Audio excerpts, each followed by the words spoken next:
ঝগড়া তো হবেই, দাম্পত্য জীবনের মজাটাই তো এখানে।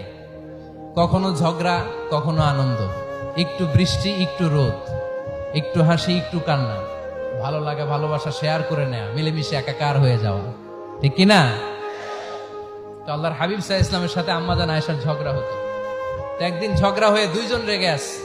খবরদার দুইজন রেগে থাকবেন না, আবার একজন রাগলে আরেকজন থেমে যাবেন, কারণ এই ছোট্ট ঝগড়া থেকে এটা অনেক সময় বিচ্ছেদের দিকে গড়ায়।